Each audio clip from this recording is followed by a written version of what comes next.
Straight Gilgeous Alexander, and I'm down to dunk. This is Jay Will, and I'm down to dunk. They had. Here we go. I'm Isaiah Hartenstein, and I'm down to dunk. I hope Savior of basketball has won. Well, the Dortcher Chamber has been going pretty well. I'm Aaron Wiggins, and I'm down to dunk. I'm Chet Holmgren, and I'm down to dunk. I'm Mark Dagnall, and I'm down to dunk. He just does a big smile and I feel blessed by God to be here with down to dunk, be here with you. I'm Alex Caruso, and I'm down to dunk. I'm AJ Mitchell, and I'm down to dunk. This is Isaiah Joe, and I'm down to dunk. Oh, jeez. Are you going to sing it good enough for me to guess it, or? Panhandle. Jeez. I'm tweaking. Name 2 famous Oklahomans. Myself and Jalen Williams. Is that a crazy answer? All my friends call me Bob. Where's Rachel? Unique story. You lived a whole life. Plain. This is Kason Wallace, and I'm down to dunk. This is Lou Dort, and I'm down to Dort. True blood Oklahoma. That's right. Pretty exciting, if you ask me. This is J-Dub, world champion J-Dub, and I'm down to dunk. And eat burgers. Welcome to Down to Dunk. I'm your host, Andrew Schlecht. We're part of the Athletic Podcast Network. Before I get to 2 friends of mine, I want to tell you about 2 other friends of mine. Aaron Drew Reese of Shelter Insurance. Give Aaron a call, 405-773-5500, or Drew, 405-478-7714 today. Are you in Zurd? Get yourself in Zurd with 2 of the best guys in the business. If you need better car insurance, home insurance, maybe you have a boat. Maybe you're trying to get your boat out there. It's time to get in Zurd by 2 of the best guys with one of the best companies in the country. In Shelter Insurance. Give them a call or text today. Support the people that support Down to Dunk with me. Tonight is my good friend Alex Speers. Alex, what's up? What's up, Andrew? What's up? And joining us to talk about the NBA draft, one of our favorite draft thinkers out there, we have Ben Pfeifer joining us again. Ben, welcome back to the show. I think thinker is a new one. I appreciate it. Thanks for having me on, guys. Always one of my favorite pods to do every year. So no one's called you a draft thinker? No one's ever called me a draft philosopher, unfortunately. I think you should start marketing yourself as that. You should. I'm absolutely not going to do that, but I appreciate the suggestion. Absolutely not going to do that. Okay, so the Thunder have picks 12, 17, 37 in this upcoming draft. Very exciting. How do you think about this draft, Ben? A lot of people are calling it a deep draft. Sam Presti the other day called it a historically deep draft when he talked to the media. How are you thinking about the draft in this particular range the Thunder are in the first round? Since I've been scouting seriously, which is 2019, and easily the deepest I've ever seen to this Really? level, I think clearly. It's obviously crazy at the top, but even post a bunch of players returning, and I think this is just going to be a feature of how drafts are nowadays with NIL. But I think there are 20 plus guys who I could make a real lottery case for if you squint, and some, much easier. And there's a lot of players, honestly, maybe 13, 14, 15 grades I have that are these are solid lottery picks in almost any class. So I think it is almost 100% likely that the Thunder will have a chance to get some of those guys who I view as pretty blue chip guys. Because beyond, your top 4, I think there's just a cluster of really incredible prospects that maybe I'm just too cowardly to tier any more diligently. But I think I don't know, how am I really comparing Kingston Flemings and Yaxel Lendeberg? 2 teams might not even be Right. Yeah.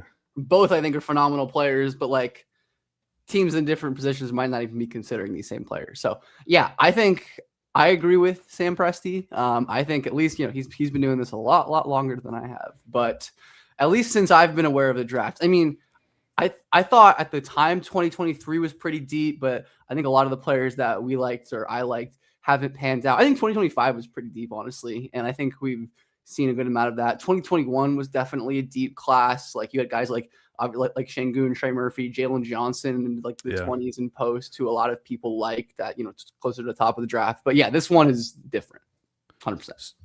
So I'm sure you watched the Western Conference Finals.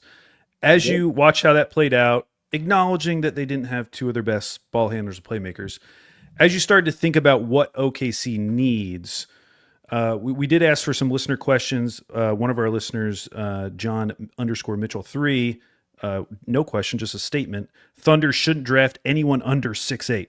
Do you agree with this? Do you think it's time for OKC to stop building the team out of 6'3" guards and asking them to play center?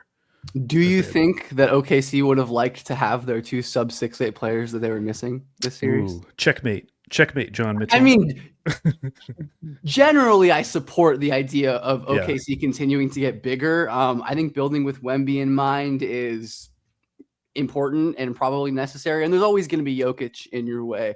But I think if you're thinking like me, and you have a lot of players in these range and similar tiers, like I'd probably prioritize like a big wing forward type. I think it's something that like the Knicks have a couple of these players, and you just see how like I mean, OG and Mikhail aren't 6'8", but especially OG plays so big, and you see just how much of a game changer having these kind of players are. I think the Spurs are honestly kind of missing a player like this as well. They just have Wemby, so I wouldn't like. Again, I think with the Thunder, even more than like positional kind of considerations, I'm thinking one, like who is actually even going to play? Like who's actually going to contribute to them this year? Because I don't think it's that many players. Like the Thunder are really, really good and deep. And then two, it's, are they potentially going to draft guys to be replacements for like a Dort, Wiggins, Joe, or Hartenstein, whoever they don't end up wanting to pay in the next year, 2, 3, 4. And then it's like, do you just like be the irresponsible Thunder and just like get the best talent available and be like, yeah, we'll figure it out. We'll take the guy who's injured, or we'll take the guy who's just like really good enough to have questions. And if he doesn't work out, like who cares? So if we do focus on the big wing, big forward, a lot of Thunder fans are zeroing in on the two Michigan forwards, Yaxel Lindenberg and Merez Johnson. You have Yaxel at 11 on your big board and Merez at 20. They're obviously very different players, and I'm guilty of this, of just being like, just give me either one. I'll figure it out. I just need, please get us someone big. They're very different. They have different strengths. Could you talk a little bit about how each of those guys would theoretically fit on this Thunder team? I mean, yeah, I don't think it's that crazy. They're both awesome, and it'll be awesome on the Thunder. I do think Yaxel is considerably better just because of what he brings on offense in general and for Oklahoma City. Like, Merez got a lot better this last year as a perimeter player. I think Yaxel and Merez both underwent a nice wingification this year that helped both of their NBA cases. Like, Merez is like flashing, handling, and shooting at times, but Yaxel is like a legit perimeter player.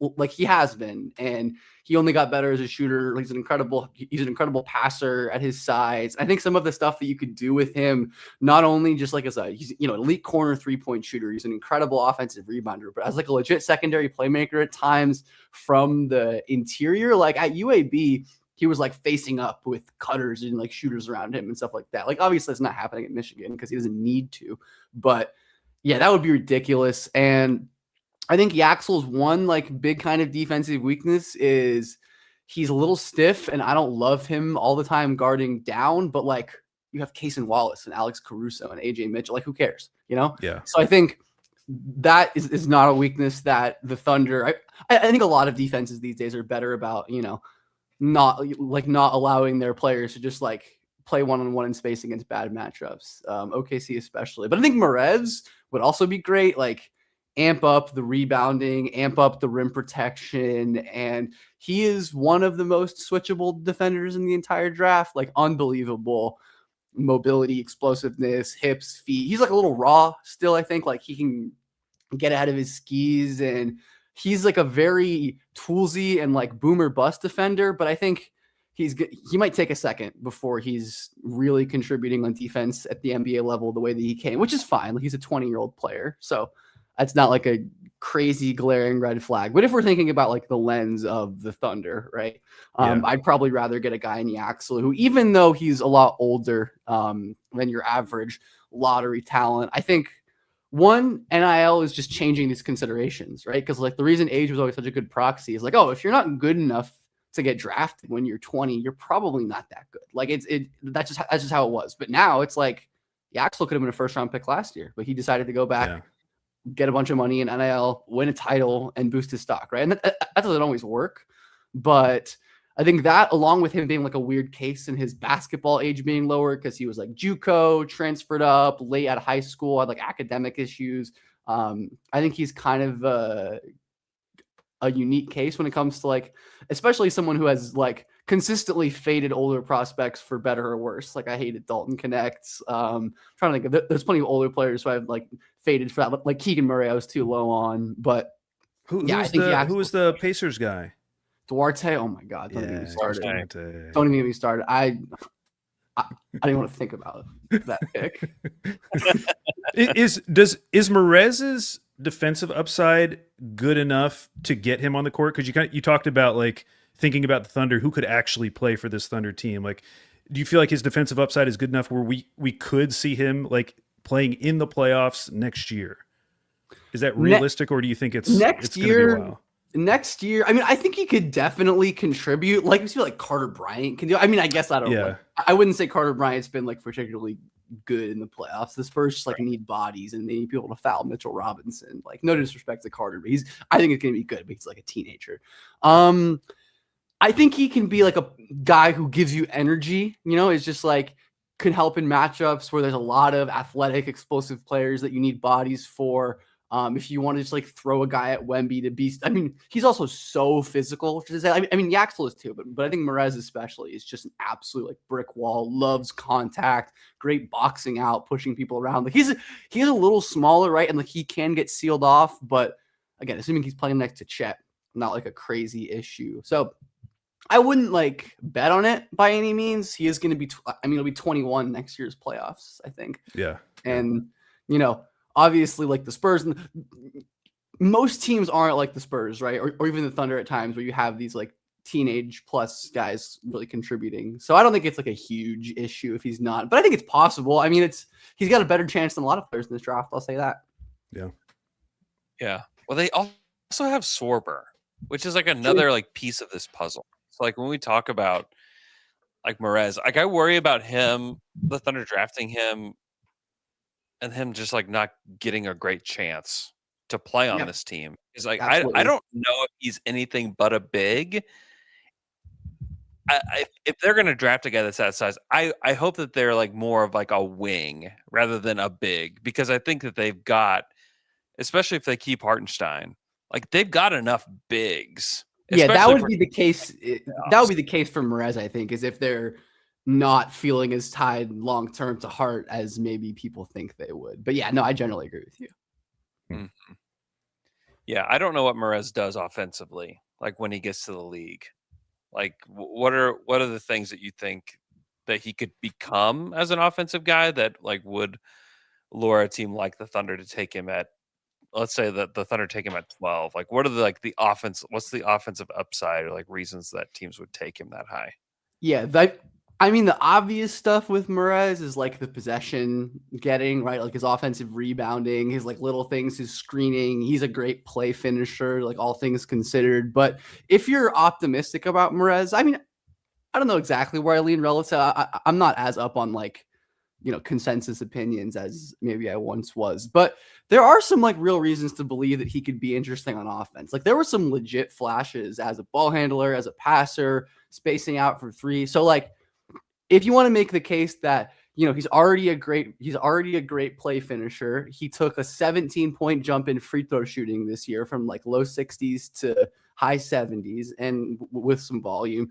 And, you know, it's like, we don't need everything to translate, but if he can get some of the playmaking or some of the ball handling or some of the shooting or like, you know, the touch flashes to translate, then you could be cooking with something if you have this guy who's always going to give you energy, always going to crash the glass, be able to screen and stuff. I don't know how much of that I actually believe, to be clear, but I think that is the case. It is not like a crazy thing to believe. I mean, he was so impressive this year. Like, you know, I think relative efficiency is in a great measure, and especially like with the play types and assuming on whatever NBA team is going to be similar stuff, play finishing, offensive rebound, cutting, transition. But there's enough there for me to think that, you know, he's such a good athlete. He's got such a great motor that there could be something there, even if I do certainly understand the potential issues there. Like, I think what I have him like 20-ish. Yeah, I think that's right. I feel like lottery, like he's one of the players like I alluded to where like if the Thunder took him in the lottery, like the Heat or something, I'm like perfectly fine. I totally get it. It Yeah. might not be my choice, but I think it's totally.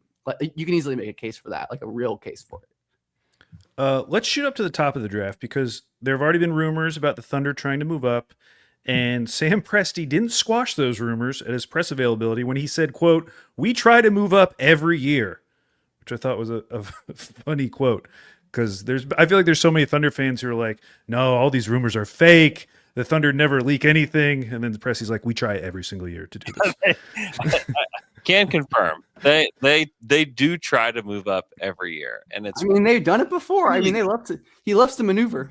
Yeah. So the highest it seems like people think they could realistically move up would be the number 5 spot. Knowing the draft capital OKC would have to spend to get there, are there any prospects after the top 4 that you love enough for the Thunder specifically to make that big of a move that you also feel you couldn't get at like number 9, which might be a more realistic trade up? I would be extremely anti unless Caleb Wilson is falling to them. Which unlikely, but you could convince me of the world where the top 3 is the top 3, and then the Bulls are like so enamored with a guard or something that they just can't pass it. It's unlikely. Yeah. But otherwise, like I said, I think if you're going to trade up for anyone, it's like Kingston Flemings or Michael Brown to me in terms of how I have them graded. And I don't think the Thunder would do that necessarily. Like that doesn't make sense with just how their roster is, how they've invested, like the Topic of it all, the Jared McCain of it all, AJ Mitchell. So personally, I don't understand trading up that high if you're the Thunder. I just don't see like the value proposition there. Like, if you want like a Daimara, but I don't think you have to go that high up to get him potentially. Like Yaxel, I don't think it's going to go that high. Maybe like they're worried Yaxel's just going to go crazy high and they really like Yaxel. Like I guess so, but Yaxel's good, but I don't think he's like so can't miss and like so another tier up that he's worth throwing up so much. I mean, and I guess the Thunder, like they just have like so many resources and so many picks that they can afford to be a little more irresponsible than other teams. So from that angle, like, you can argue that just like the consequences of these moves not working out are generally lower, but I don't think that's like a good way to think about it necessarily. So I would not be in support of that trade up unless like one of the top 4 fell, which in that case, all for it. Go. Absolutely. Give up what you have to, I think is fair. But otherwise, I mean, like it wouldn't, like it's hard to call anything like a disaster, but I just wouldn't understand that. Yeah. Yeah, I'm with you. I wouldn't get it because you look at all the guards that are there, like really the only guard that I can see like working in OKC pretty seamlessly is Burries.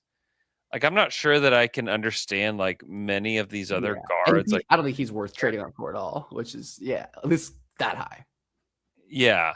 I mean, maybe like 9. Like if the Thunder like just like loved Burries, like maybe you could give up 12 and 17 to get to 9.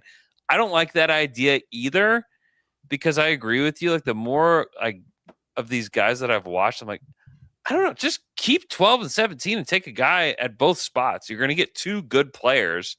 And I don't know that like 12 and 9 are all that different. I don't think like, so. Obviously you get to like choose the guy you want. And like, maybe it is our guy, Nate Ament. Maybe it's Burries. Maybe it's, Michael Brown. I don't know who it is. Or it's Yaxel. I don't know who it is. But to me, it's like somebody, if Burries is taken there, if Ament's gone, if Yaxel's gone, somebody good is falling to you, 100%. So like, I just don't see the value in trying to trade up unless there's just like somebody like extremely specific that they're like, this is the guy that we have to have. And the Thunder have done that before. They did that with AJ Mitchell, where they targeted him, where it was like, we almost like have to come away from the draft with this guy. And it turned out to be the right thing. And so like Poku. But if they have a guy like that, like, I think it's like quite like, sure, go do it. But to me, like, I'd rather just sit back at 12 and like see who falls to you, because I just think there's too many good guys in this draft. Obviously, if there's someone on their board that's just like such a tier above, maybe they have someone like Yaxel or whoever in a tier by themselves below the big 3, Caleb Wilson, whoever, then sure. But I just, obviously, like, if that's the logic, I get it. But yeah, I just think this draft is so good in that area. Like if they were picking at like 15, like maybe I'd understand it. Honestly, even that, I think there's going to be good players available. But yeah, I don't. I wouldn't understand anything other than like, maybe like I don't know. Our tier is done. We move up from 12 to 10 or whatever, like you said, to get Burry, who I do think they'd love Burries. Okay, let me ask it this way. What if the NBA comes down hard on the Clippers and they say, you got to give your pick to the Thunder? So now we're not even talking about trading up. The top 4 are gone. What would be who would be number 1 on your personal Thunder big board? Top 4 are gone. Man. Who would you take? You got to take someone. Yeah, and it's a free pick.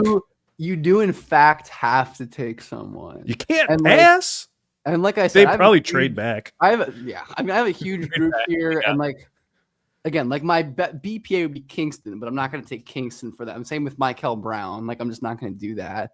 Yeah. I mean, like all of the players who I'd want for them. I mean, I guess like if it's literally a free pick, I don't need to be like, I'm not going to take a Mara here because like it's a little bit of a reach. But I'd probably just take Mara, honestly. I mean, I think he's that level of player. Talk me into Mara. I've not been a Mara guy. I need somebody to convince me to talk. Well, I was gonna say it's him. It would be him. It would be Yaxel, but again, like I'd say Quaintance, but no, because I can get Quaintance at 12 or 17. So I'm not, even though I rate him like that. Even like same with like a Dalen Swain, like I rate to that level, but you can get him later. Yeah. Honestly, Wagler would be really interesting. Yeah, that could be really fun. Honestly, that could be a good one. Just like with his ability to make decisions and like really dynamically shoot, and they'd be a fine spot for his defense. Man, that's tough. I think I'd probably just I don't know, because like you can only do so much with Mara, and I don't know. You know what? I think I've talked myself into Wagler, who I have 9th, but I think makes sense and would be really fun. But like, he's at least tall, Like that's the thing. Yeah, he's tall and he's physical. I think play style wise, I mean, like if they didn't already have like an AJ, I think Phylon would be so perfect. Just because he has such a good like proof of concept of he's been such a good off ball like complimentary guy in the past, where it's like I have an easier vision of him doing it again than like a freshman who's never done it. And his like on ball juice is just crazy. But yeah, I think I'd say Wagler, but don't feel great about that. And don't feel great about any of those answers. Honestly. But honestly, that should make Thunder fans feel good. Cause it's like, we're kind of in a sweet spot with these picks where there's not this obvious guy to jump up for, and whoever falls, there's going to be like, I feel like there's like 5 guys who we'd all be excited about if the Thunder took them. So, okay, let's talk about the centers. I'm similar to Andrew. I was initially higher on Mara. I'm starting to cool off a little bit, but could you reel me back in? I'm cooled. I'm very cool. Heat me back up. You are very cool. I agree. But no, Mara to me is one of the most interesting like upside propositions in this class. Like there, like you can count on one hand or less, like the players with his size, playmaking feel, and rim protection with, I think, the improved mobility this year. And like, there's obviously limitations with him. Like he's never been like a true high minute player, though he had some examples of like playing 30, 40 plus minutes overtime and being awesome. So I think he could potentially get there. And like his scoring and athleticism and physicality, I think are the biggest actual concerns for me and why I don't have him like even higher. But I just think he's such a ridiculous rim protector and passer that I'm kind of willing to bet on the rest improving. And, he's like consistently improved throughout his career. I think his mobility has gotten so much better. I was actually going back through some of my notes and like clips on him today, and just like, again, marveling like how many times he was able to like play close to the level and drop coverage and, switch out in a pinch and contain a drive just enough to get a finger on like a floater with his crazy wingspan. And obviously like disciplined, well-timed rim protector with great instincts. And like we said, he's not like the craziest athlete. I mean, I just see him as like an upgraded version of like the Donovan Clingan, Walker Kessler type player. I don't know how good exactly that guy's going to be, but like those guys don't have the kind of skill that Mara has. Like he is a legitimate like star playmaking talent to me. And obviously I think the thunder of it all certainly complicates things. Since they'd probably, I mean, I think to get the most out of Mara, you'd do a lot like similar I Heart stuff, but more with the ball in his hands. I don't know how much they want to change what they're doing, but again, like having another body comparable-ish with Wemby, also kind of nice. But I think Mara to me is just like has such like a potentially game-changing intersection of skills that I'm willing to bet on him really high. But again, this is like kind of what we're talking about, right? Like I have him 7, but like I don't think he's, there's considerations that would make me take guys above of him, and there's considerations that would make me take him above a guy who I have higher. But I just think the stuff that he does, like he has true superpowers that just not a lot of players in the draft or in the league have, that I'm willing to bet on finding their way in some capacity. The way you're talking about his playmaking and his skill, could you give us a comp, not like exact play style, but in terms of just like the amount of usage that you think would make sense for him as a playmaker? Like, are you thinking like a Sabonis level hub, or somewhere in between like that and iHeart? Yeah, I'd say somewhere in between. I think the limitation between him getting to like a true offensive hub, and I think the fact that he's so good on defense to me means like he doesn't have to be like a Sabonis, like a Şengün level usage guy. Yeah. And obviously similar with iHeart, who like has that same thing, right? But I don't know. I think if you it really is going to depend. Like I think he clearly has like can get stronger and like more athletic just based on his frame.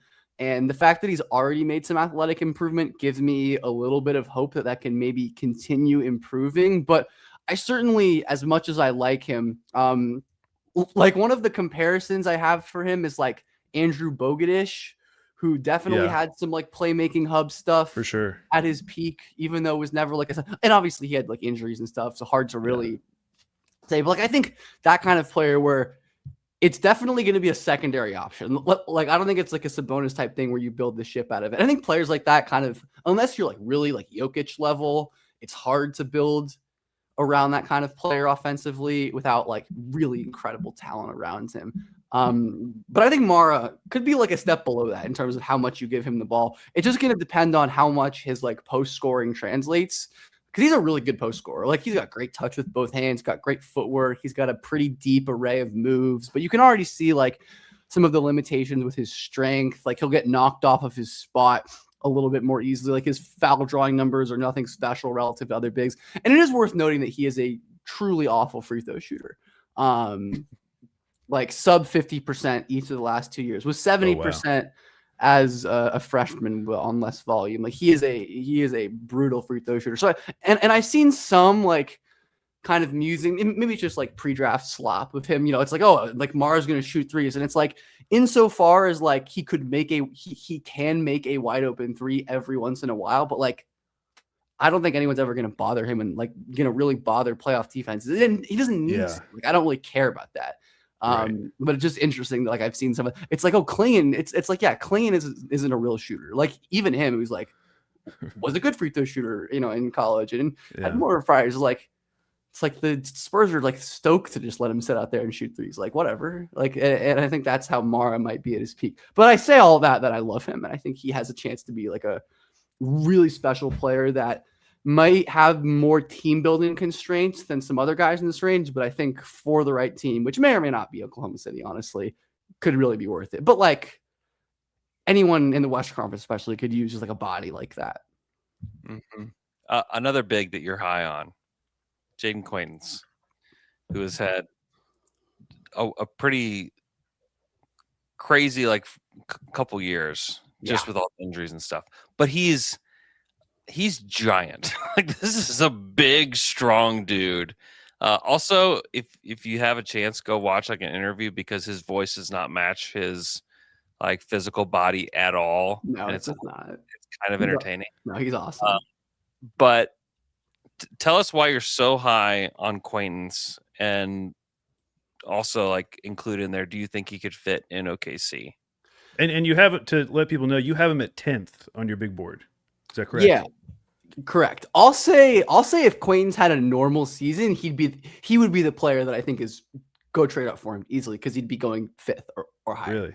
I feel, at least based on based on the fact that primarily as a 17-year-old at Arizona State playing with a bad team, he was unbelievable defensively for his age. Like had his issues, of course, but crazy block production, good advanced numbers, obviously really impressive on tape. But I mean, I understand anyone who's fading Quayton's because there's just so much uncertainty with not only like him coming back from his injury maybe early and not looking the same physically and, not playing at all his 18-year-old season, which I think is, a year of development that would have been really nice to have, right? It's like there are obvious red flags, but I think this kind of, as you alluded to, like this kind of physical talent, and it's not just like the size, which obviously is really impressive. 6'9" barefoot, 9'1" standing reach, 253 pounds, 7'5" and a quarter wingspan. Like it is video game stuff. And he moves like he's 6'5". Like he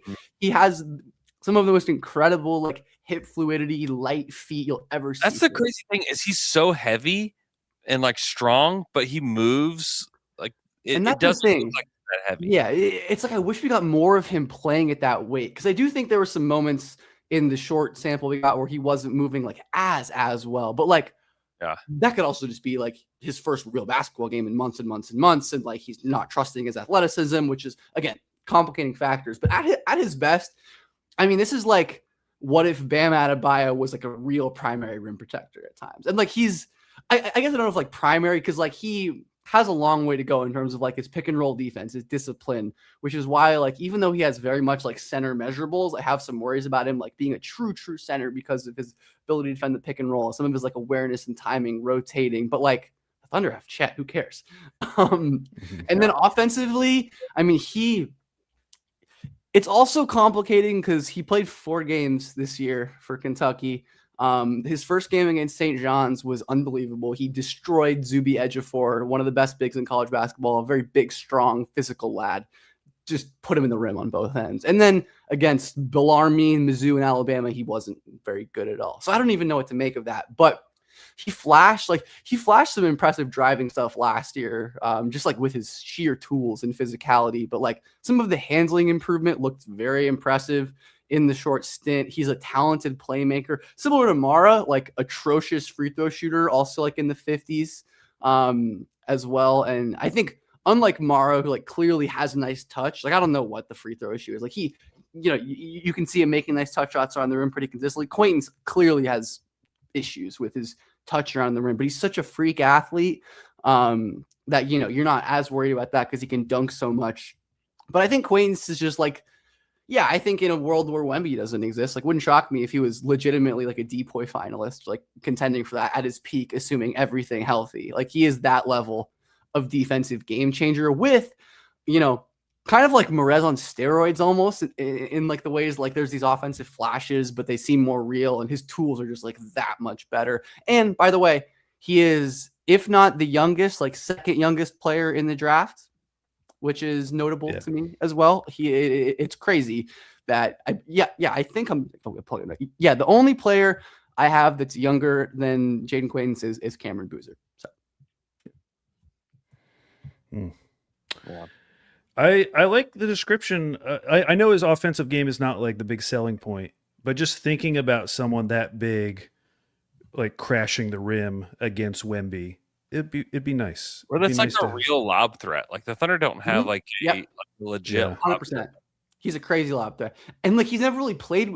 That's the thing is like nobody at Arizona State was throwing him lobs like that. Nobody at Kentucky was throwing him lobs like that. Like Jalen Lowe would have, but he was hurt basically all season as well.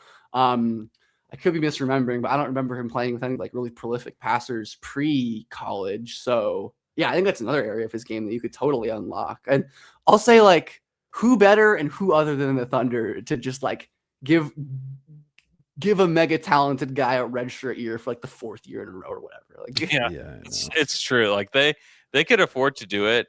I mean, like you could. That's what I'm saying. Like it's not crazy that like iHeart they could opt into his deal and like he's just with the Thunder for another year, you know? Yeah. And, like they have to like figure it out later. And we talked about Sorber earlier, like maybe Sorber is like ready to play. And then if you bring Quayton in, You basically give him a year to like play in the G, get his body together, and then like have like 2 training camps with you, and then he's ready to play. Like that's kind of like the Thunder plan. There are a lot of teams in that range that would scare me if they took him. Like if the Bucks took Quaintance, I'm like, I don't like that. I don't trust that operation, right? But like, you know, or a team. I'm trying to think of a team that really fits this. Like I feel like Atlanta like really needs to get this pick right, where it's like I think this could be like one of their last like real pathways to getting like a talent like this in the draft, unless I'm like misremembering a pick they have. Like OKC, if you miss on Quaintance, who cares? Like whatever, no sweat off your back. Especially if it's like 17, where available there. Sure. And like even at 12, you can stomach it because hey, there's a good chance you get a good player at 17 and nobody cares, right? Right. But I think there are teams where like, or even like Golden State, where it's like, I don't know if I trust that environment for him. And like, this seems like a pivotal point for them. But like, OKC has so much draft house money that I think they're the perfect type of team to take a swing on Quaintance. And frankly, I think it's likely. I mean, he kind of based on his like Arizona State statistical profile, fits a lot of what Presti likes. Young, high advanced metrics, high rebounding numbers, crazy wingspan, obviously like the age adjusted production. So like, I could totally imagine that happening. I think it's decently likely, honestly, without having any sources, just looking based on like history and his tendencies. I want to ask you about 2 more wings, because reading through your big board, I appreciated how often you would comment on a player's processing, like how they read the game, because I do feel like that is one of like the things you just have to do to be a Thunder player. You have to be a good processor. And 2 players whose processing you are lower on than some Thunder fans may be interested in, Kareem Lopez and Nate Ament.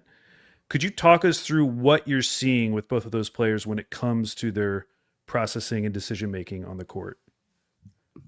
Yeah, Ament and Lopez are Ament. We talked about this before. Nate, Tennessee wing. We're going through a deep dive on the pronunciation. Okay, everyone, go Google Nate Ament pronunciation. The Google AI will tell you that it's a silent T and links to a YouTube video, which we watched. It is not silent. It's not silent. It kind of sounds silent when they first It does sound. Yeah, it does. But it's not. Ament is the right way to say it. Yes. Go ahead, Ben. So yeah, Nate is just not a prospect. Particularly, I mean, it's a common sentiment among like draft nerds on the internet.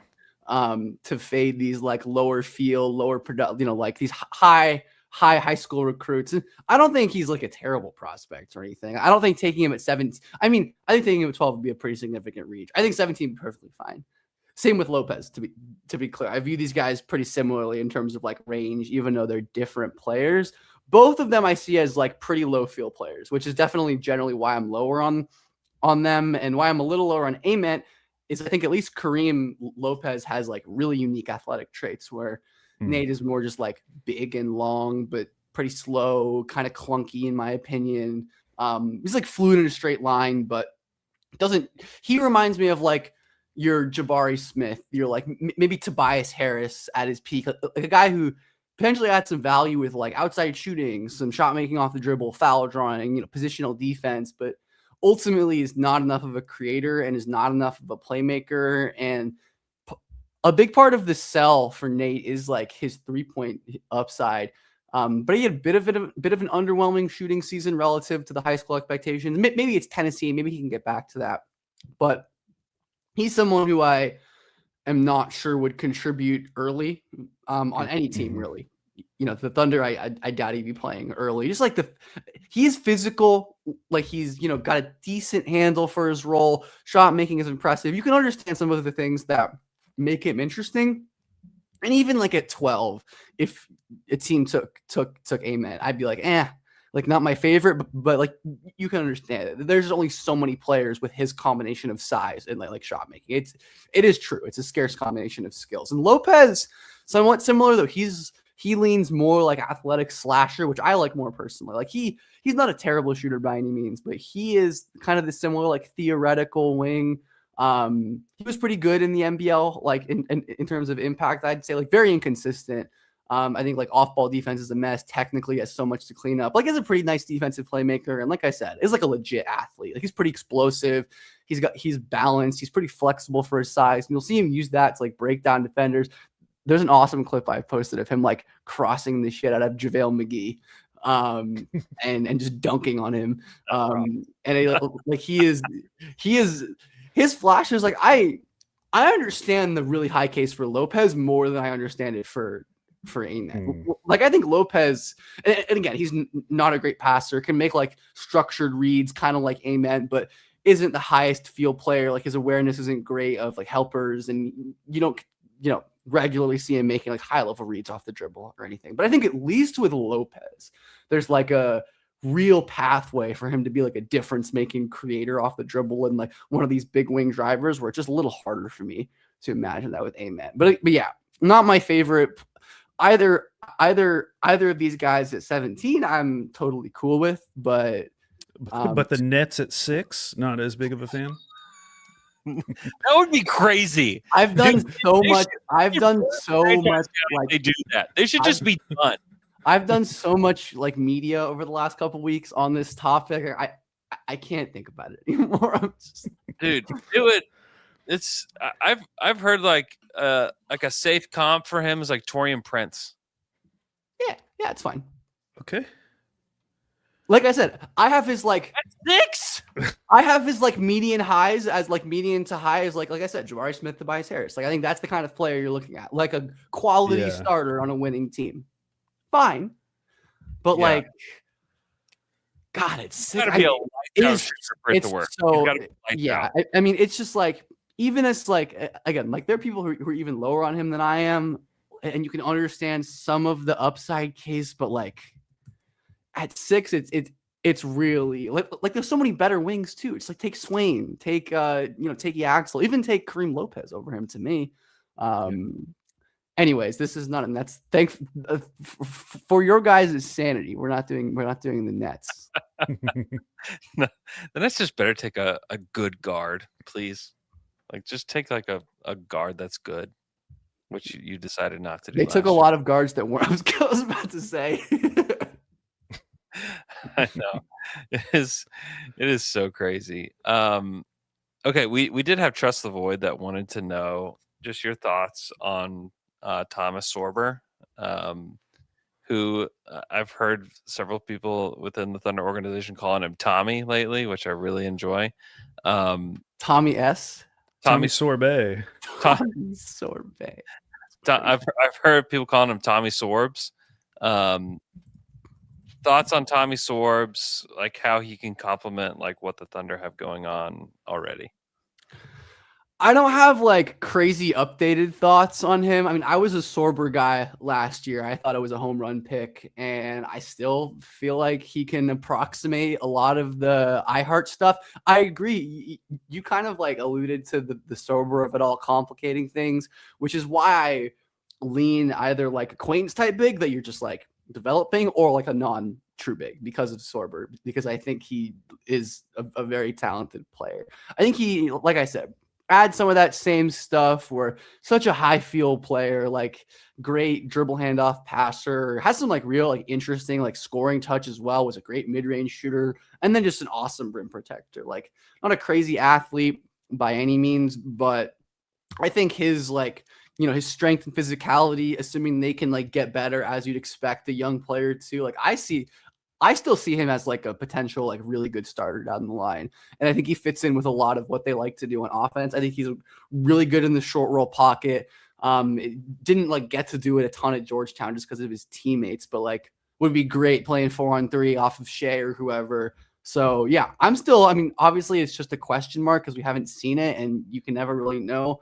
Maybe that's cowardly, but otherwise I am as high on Tommy Sorbs as I've been. Yes. We also have a question from Connor Donovan. It said, need a Luigi discussion, please.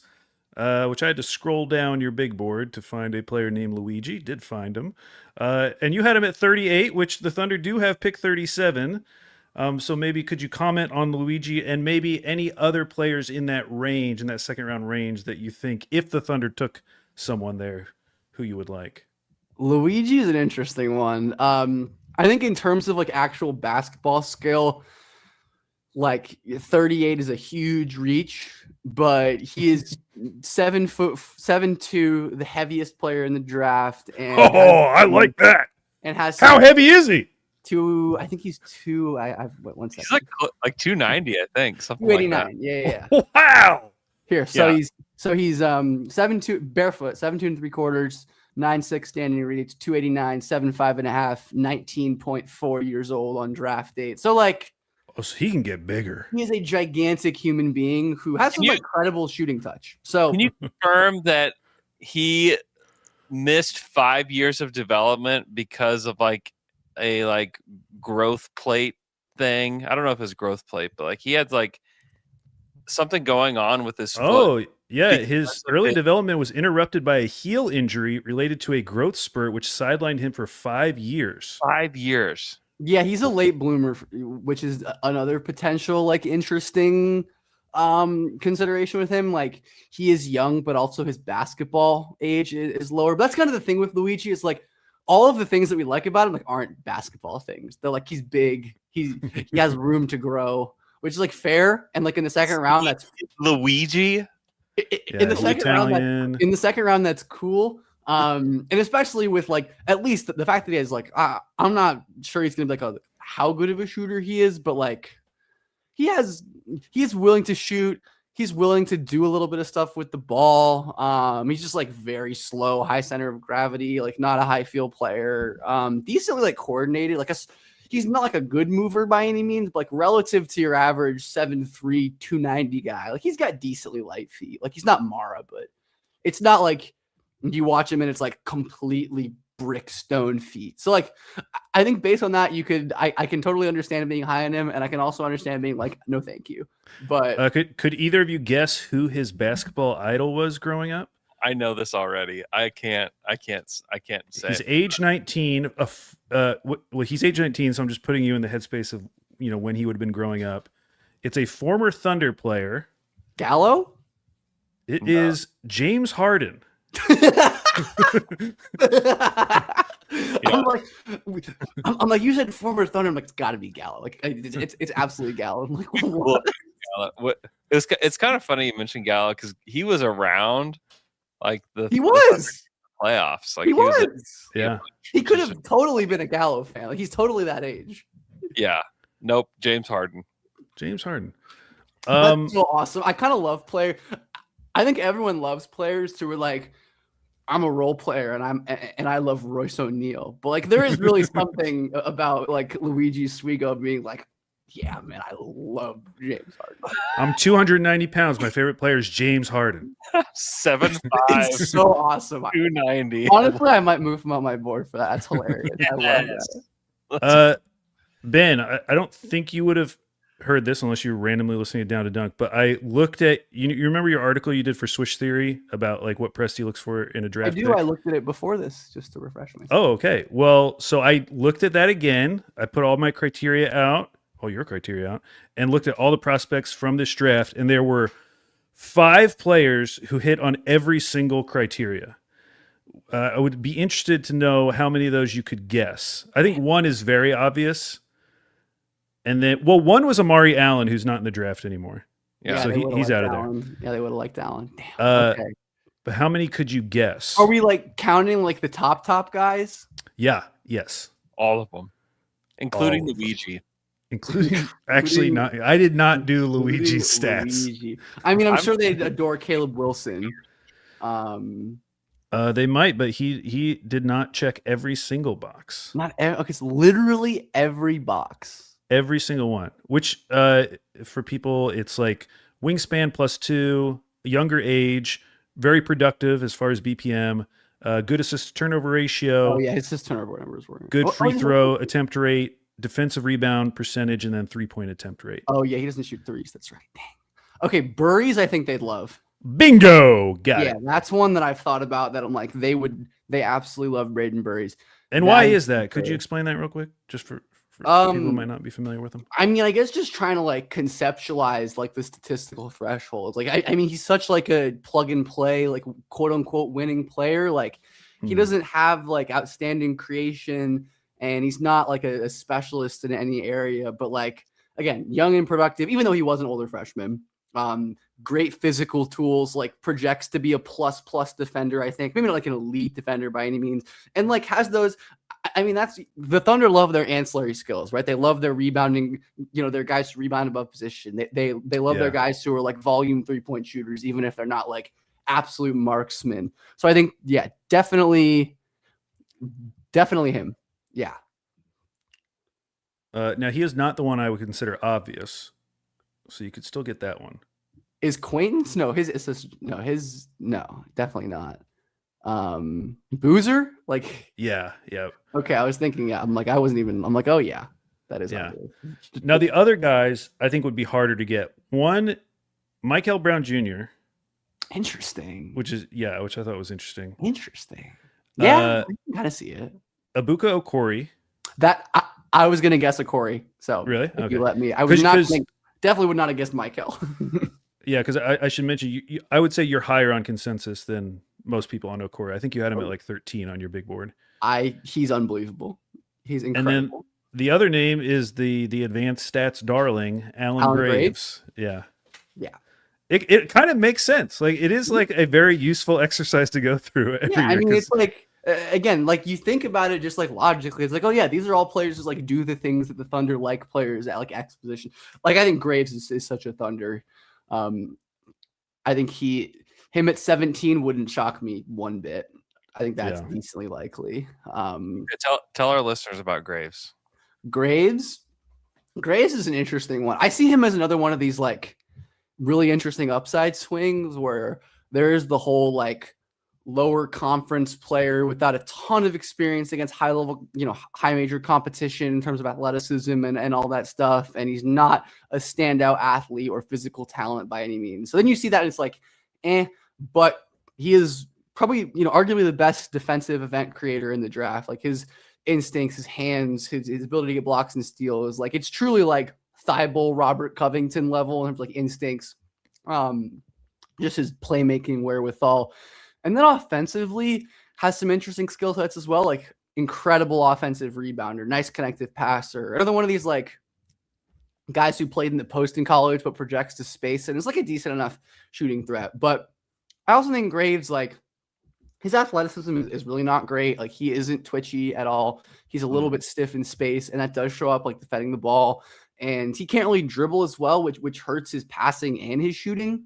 I think where he's got great touch at times, but I don't think he's as good at like unlocking his shots and his ball handling. Like I said, just like it's a lot of like get the ball on the perimeter, turn his back, and at the 3-point line and just figure it out from there. Like a lot of what you see in like college force. But another guy who'd be great in like short roll advantage situations. And then while there is real risk with him, like his defensive upside, like all the things that like nerds like me and theoretically Sam Presti look for, like these like young players who are incredibly dominant, have like this incredible feel for the game, and just these like real difference making like superpower traits. So, and Graves has like his wingspan isn't crazy or anything, but I think it's at least like +3 or something. So it's not disqualifying by any means, even if he's not like a crazy long player. Actually, no, I'm looking at it. It's a little bit above +4. So I think that's definitely good enough. Yeah. Andrew, you have a question? Oh, I just worry about Graves. Graves feels like a guy that would like kill at the YMCA, but get killed in the NBA. Just because of like he's just a little slow. I just worry about that. There was like a viral TikTok forever ago that was like Dom Barlow pulled up to my men's league and was cooking, and I'm like, yeah, I can see that kind of player. Graves would kill everybody, but I just worry about him. Yeah, at the NBA level, because he just feels like a half step slow. I'm probably a little lower than him on consensus for similar reasons. Like I still like him a lot. I've got him in like the same range as like a lot of the players we talked about. This like potential late lottery, but like mid first kind of player. Also worth noting, like he is by all accounts just like an incredible human being. Which like I don't generally like touch on that because like I don't know these people, but Graves I do like know a decent bit about background wise. And I've seen him in person and I know people in that building, and like impossible to find anyone who has a bad thing to say about him, like personality, character, work ethic wise, which like, you know, we can like hem and haw about, like it's like kind of annoying to hear that kind of like, you know, scuttlebutt reporting around draft time. It's like, whatever. But when it's true, it matters, right? Like teams do. And it matters to OKC too. Like it, and like OKC definitely cares about that. Absolutely. I think him just being really smart, like, you know, working film, and then, you know, like I said, from by all accounts, I was at a game. I was watching him play in person in LA area, and I like just like by happenstance, like sitting next to some people who like were connected to the program. And like, why are you here? And I just started talking about like, oh, I'm here to see Alan Graves, and they're like, oh my god, and like, you know, like I didn't tell them much about him. So again, it just speaks to the kind of dude he is, which, you know, could be like a tiebreaker, right? You know, it's like we like him the same as this prospect. Let's take the better hang, whatever, you know. Yeah. I mean, it totally matters, and like you have to be good too. Like you can't just be. It's like Graves has. It's like Graves obviously isn't a scrub. Like he has his issues. Like I think there's real pathways for him to not hit his ceiling, and which is why I see him as more of like a boomer bust player, honestly. Because I think if it works, like oh man, like he could be like elite in the things that he's good at. But there's also a world where it's just like, maybe this is a great EuroLeague player. But again, I think at 17 for the Thunder, like I don't hate that draft. Like I'd probably prefer other guys, but I like it more than like a Lopez or a Met. Mm-hmm. Ben, I'm going to end on a mean question. I want to ask you about the Pacers, Man. because that's your team of choice. I'm just wondering, you know, like I don't know if I'd say choice, but that is my team. if they hadn't traded the pick and they had the number 5 overall pick. This is mean. I'm interested. Is there a player that you would want for this specific Pacers team at 5, knowing that you can't get the top 4, or would you trade that pick for someone like Ivica Zubac? Ideally, I'd trade it for someone better. I'm not a crazy Zubac. I like Zubac, but yeah, no, I think I'd be happy taking one of the guards who, like, not a perfect fit, but like, I think you just can never have too many plus ball handlers in the postseason. And just like I adore TJ McConnell. Like Ben Shepherd's been so awesome in like moment. But like, what if that was Kingston Fleming, man? Like, what if that was Keaton Wagler? Just like the level that could push them offense. I think Wagler would be incredible there. With just the way he can play off the ball, the way he'd mesh with Hallie. I think Kingston would give them a totally new dimension with his burst, and like the only guy they had like that was Mathurin, who had huge issues and nothing like him. So I think I'd probably go Kingston or Wagler. Like Michael maybe a little bit too overlapping with Halliburton to make that my choice. But like even Yaxel, like, oh my god, that would. I mean, I'd be tempted by it. It's a little high for me, but like for the Pacers, I'd be tempted by it. Like he's probably not, but yeah, I mean, I am sad that this is not the reality, but I'd probably go with Kingston or Wagler for them in that case. But you know what? It is what it is. Or you can just take a day Mara. Like, you know, I think he'd be a good pacer for sure. I think he'd fit a lot of what they like to do on both ends. And then, you know, good to have just that level of center tandem with him and Zubac. But, you know, I do at least appreciate Kevin Pritchard on Lotto Night being like, sorry guys, I really thought we were due.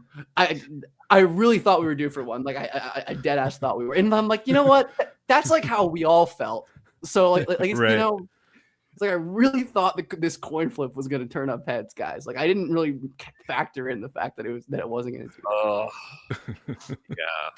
yeah, that's rough. We do have a few super chats that we can go through real quick before I have time.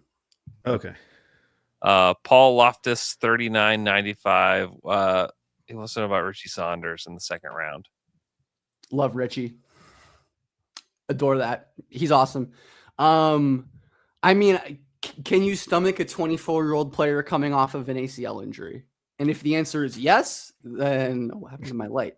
If the answer is yes, then I'm smashing the Richie Saunders button. I mean, he's like a platonic ideal 3-and-D wing. I think I like jokingly mentioned Royce O'Neal, but he kind of reminds me of Royce O'Neal, like just awesome shooter, more dynamic of like a movement guy, incredible hands, like one of the best deflection guys in the entire draft. Like not an overly dynamic athlete by any means, like doesn't have crazy size or anything, but like he is an absolute pest on defense in the best possible way. He's got plus 4 wingspan at 6'5", barefoot, above 200 pounds, like a solidly built player.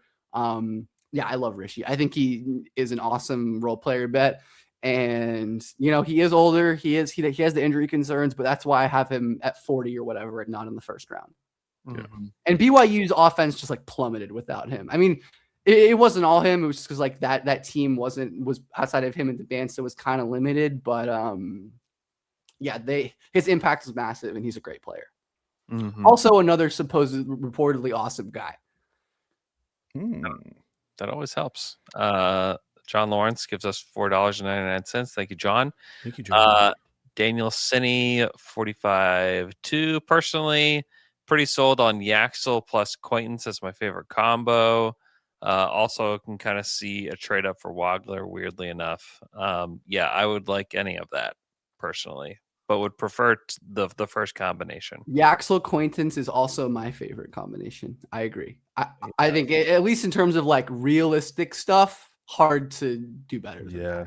In literally, like, yeah, that would be incredible. Alan Castro 2444. Is there any chance to get to pick 4? Get the Clippers pick at 5 first, and then move one more place with an additional deal. LA Clippers pick at 5 for their 26 pick plus 12 and 17, and a player 4 plus a future for pick. I like where your head's at, Alan Castro.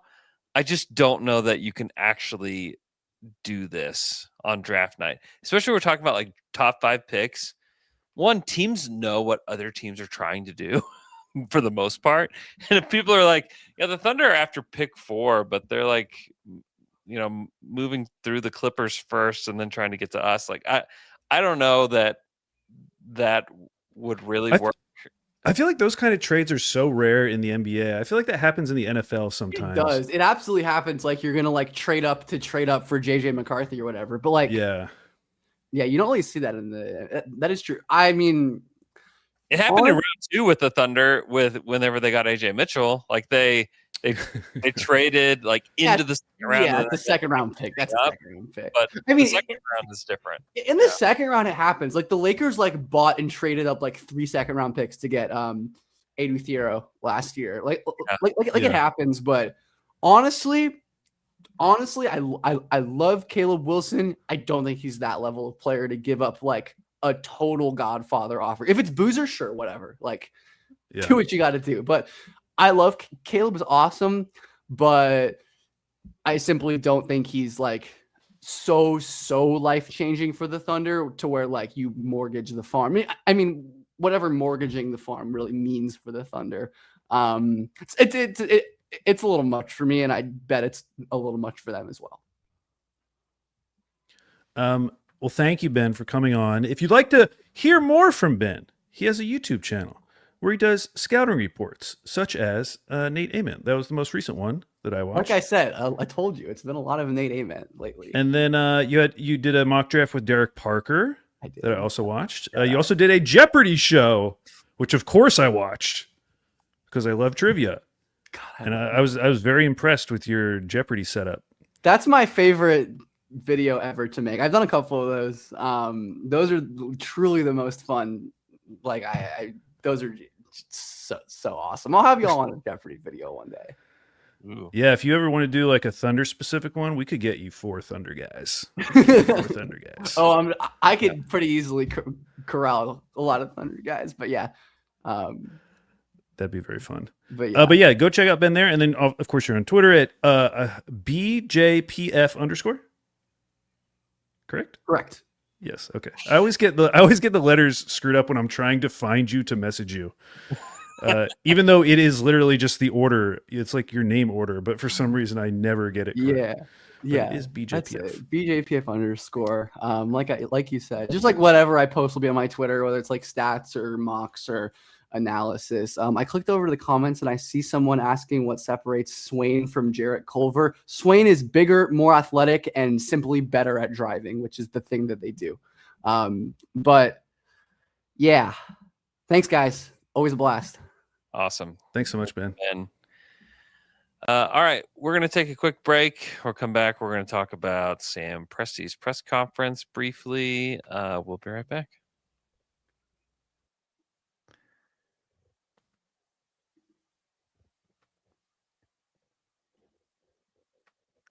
And we're back after that quick break. I want to tell you about my friends over at Bob Moore Kia. Right now, 0% for 60 on a new Kia Sorento or a Kia Sportage. Right now over at Bob Moore Kia. They're located on Northwest Expressway in between Council and Rockwell. I would go, if you're looking for an SUV, go test drive the Sorento. You're going to love it. Or if you're just an old man like me, go test drive the minivan. If you got kids, you're hustling and bustling like we are to basketball practice and stuff. It's just great to have the sliding doors. Let's be honest. It's a great vehicle. Go test drive the Kia Carnival today. Tell the people over at Bob Moore Kia that Down to Dunk sent you. We'd very much appreciate that. The people there are great. The vehicles are great. Support the people that support Down to Dunk. And go check out Bob Moore Kia. Okay, so Sam Presti talked to the media for an hour and 40 minutes. Yes. Talked about a lot of topics. One topic that I feel like is maybe getting that I don't think I agree with the way that some people have covered it is like the thought that like the Thunder are now just like going to open up their pocketbooks and like spend like a ton of money. Like, oh, I agree with you, but I understand why people interpreted it that way. Yeah, I think that it's more like the way that I interpreted it whenever Sam talked about it was like he's got to talk to everybody. It was almost like he talked to the media before he talked to the players, before he talked to ownership, before he like really has like an off-season plan, like completely nailed out, like everything all together. Like he talked to the media. Like he still has to go talk to everybody. And part of that's like talking to the ownership group and figuring out where they're at, which is like Sam doesn't get to decide how much money they spend. That's not really his thing. That's the ownership group. And like, what do the owners want to spend on this very good team that could be very, very expensive? Like, do they want to spend a lot of money? They could say yes. Do they want to be the small market team that they are and not spend a lot of money? That could also be the case. We don't know the answer to that. And I think that's kind of what Sam was trying to say throughout that press conference was like, he still has to go talk to, like, when he talks about like stakeholders, like the really the biggest one is the ownership group. And like, what do they want to do? How can he almost like, I mean, Sam's got to almost like sell him on spending a ton of money. In some ways, to like give them like every avenue possible open. But I think what Sam was trying, at least how I interpreted it, was that they don't know yet how much they're going to spend. And Yeah, it's great if they could spend a lot, but I don't know that they know that yet. I think it was that line where, like, you know, when we're paying all this money, we're not just paying players. Like, part of that is giving back to the fans. Yeah. You know, it's something like that, which I think people interpreted like, whoa, yeah, well, yeah, we want you to spend as much money as possible. So great. All of it. Thank you very much. Yeah. Yeah. Yeah. Man, I listened to it and then I went trying to find the transcript and I couldn't find it. But I found this website called ASAP Sports. Yeah. That had Okay, I'm sure that's where it will be because they had every Presti press conference going back to like 2014. That's how they do the transcripts. That's where they. Oh, okay. It's like we get sent the ASAP text. Yeah. So I clicked on the one. I would say randomly, but it was purposefully the 2016 right after the Golden State series because I was just like, oh, I just want to read. I just want to see what they were talking about, and it is crazy how similar it is. Like I feel like the kind of memes about Presti and like the way he talks and stuff really started during the like pandemic, like during the tanking years, basically. Yeah. But yeah, going back to that, he's literally talking about Billy Donovan, season of discovery, and like all the same language that we would kind of like not make fun of, but like joke around about during the tanking year. It was all there. It's always been there. Very distinctly Sam Presti. Yeah, which I thought was very fun. Yeah, I mean, it seemed like the biggest takeaway, which I do think is really interesting, was the defense of Shea, because that was clearly prepared. Yeah. You don't just rattle that off. And he even mentioned like, I have something, about something that had been written down. Like he had some stats that he wanted to share. Yeah. And I thought it was interesting just because we haven't heard anyone from the team really talk about that in any like confrontational way. I mean, Shea has been asked about it and we'll just brush it off. And and Sam said like he's gonna hate that I'm talking about this. I know he said he's gonna kill me, and then he paused and said truthfully, which I mean that'd be terrible news for our franchise. So I wish he had been more careful about that. Truthfully. Yeah, but I thought the first half of his statement about or response to that question was really good, talking about, and of course it's been like completely misconstrued when I see it on social media, but he was going through all the things that people say about the modern NBA and why they don't like the modern NBA and its players. Mm-hmm. And of course it's all, most of it's a bunch of BS.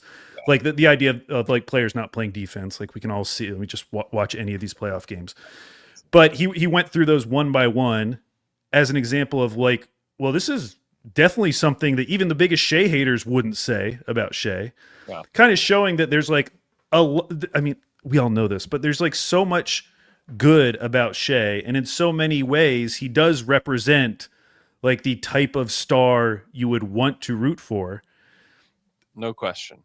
But the entire focus is on this one thing, was one aspect of his game. Now, I do think the second part of his answer, was perfectly fine. He was giving some stats or whatever. It's just, we've been through this. I tried this last year. I was into giving stats. I think I made a Reddit post about comparing his like free throw rate to previous MVPs. At some point, you just realize like the PR battle's lost. It's over. Dude, There's no stat. You give stats, and the reply that the like set reply that people now say, it's not about how many times he goes to the free throw line. It's about what it looks like. Yeah, there's no arguing against it at this point. People are set in like that they believe that it's wrong and they hate it, and there's no stat that you can give them that will make them think otherwise. And in my opinion, there's only two things that are going to change this narrative. I guess three things. I mean, one, the league could suddenly crack down on like push-offs, for instance, and it could theoretically change Shea's game. Yeah. Or maybe Shea just changes his game on his own, and the plays that people like to clip just aren't as frequent. But realistically, I think the only two ways it changes is one, which I think almost happened, was that it just jumps the shark. Yeah. Where it's just so prevalent, it just gets annoying to everybody just talking about it. Mm-hmm. And it becomes more interesting and more cool to argue against it, which I did think was starting to happen. The other thing is that people just end up hating the Spurs more, which I do think we are on the path towards. It's happening. It's happening, and they're going to be the favorite going into next year, no matter what happens in this series. Yeah. And like Wemby is developing a level of animosity towards him. We're just in the beginning stages. Yeah. There's still plenty of defenders, plenty of people who love Wemby, but you can feel it starting. People are waking up to the idea that that I brought up, was it last week or the week before, about Wemby being completely fake and everything that he's doing is curated and not actually who he is. And we're starting to actually see who he is through the way that he's playing and the way that he's behaving. That everything else, all the other costumes and the quotes that he puts together and the things that he says is all specially curated to form the person that he wishes that he was. Wait, so you don't think that you don't think it was real that he was in Central Park sketching a statue where the camera is behind the trash can and you can occasionally see the trash can in the lower half of the frame? Dude, you think that was curated? You don't think there was a person hiding behind a trash can?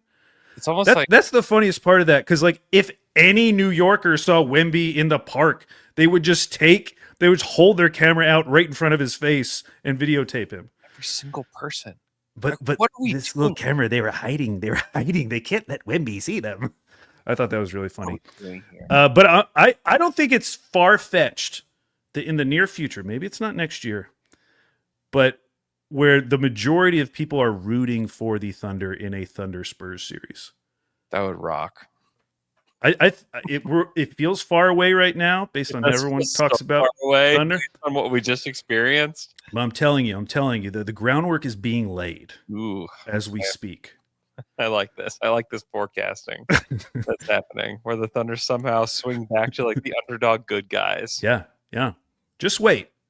Wait. Once Dylan Harper is all-star level, and the Spurs team really starts to feel unbeatable. Yeah, it's you gonna mentioned happen. the shove off being a bad thing for Shea. It'd be bad for so many players, including Stephon Castle, who that is his exclusive move.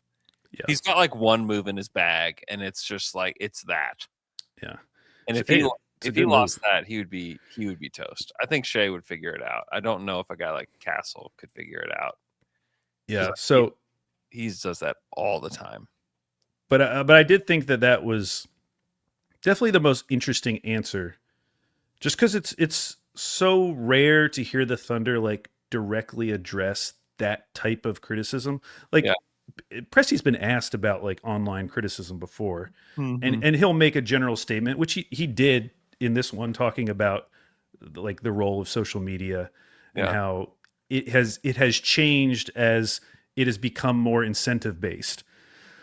He's had quotes like that before, but I think the way he directly addressed the Shea thing was really interesting, whether you agree with it or not. I mean, I'm sure there's a lot of Shea haters. He also criticized the coaches too that use the podium as a way to shift the odds their direction, and just how ridiculous that is. And that basically the Thunder as an organization are not going to do that.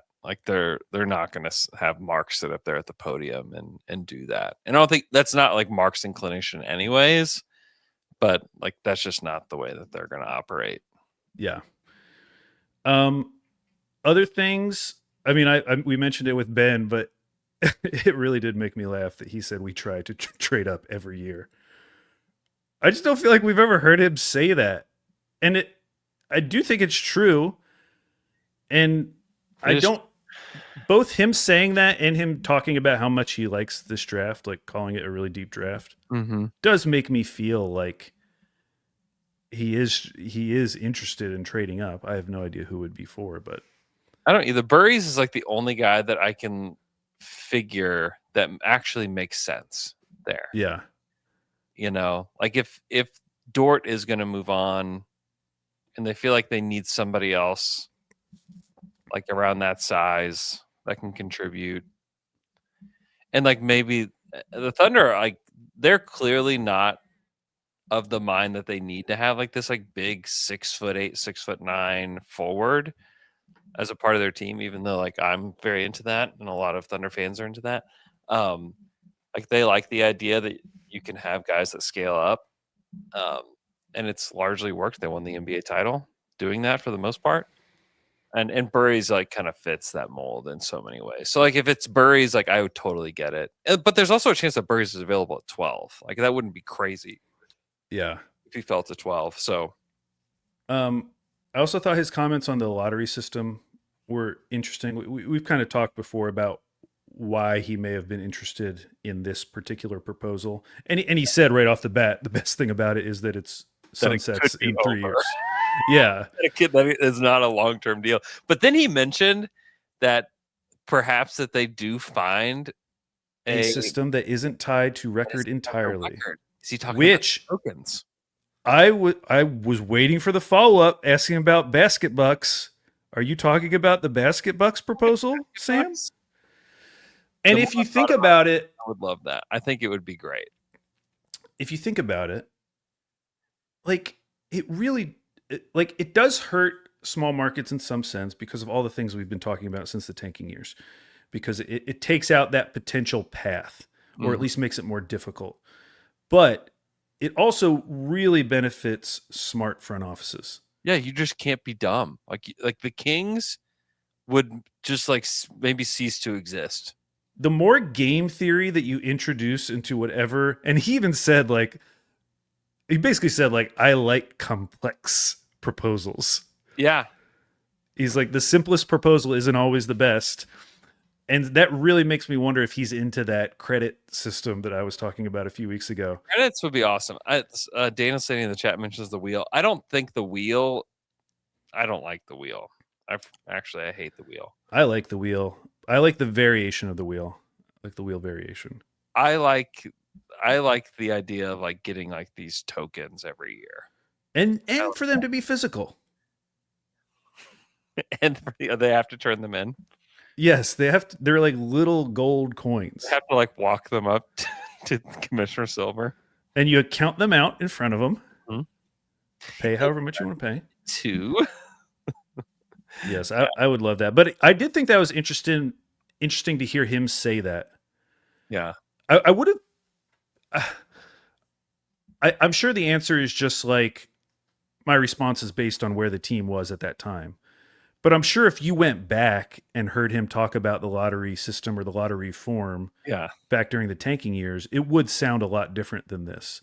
I almost wonder if he's gotten more comfortable with the idea of having a system that isn't tied to record. Well, I just think it's like what benefits you at the time. I mean, like this current draft model that's going to be introduced, like certainly benefits the Thunder today in like a major way.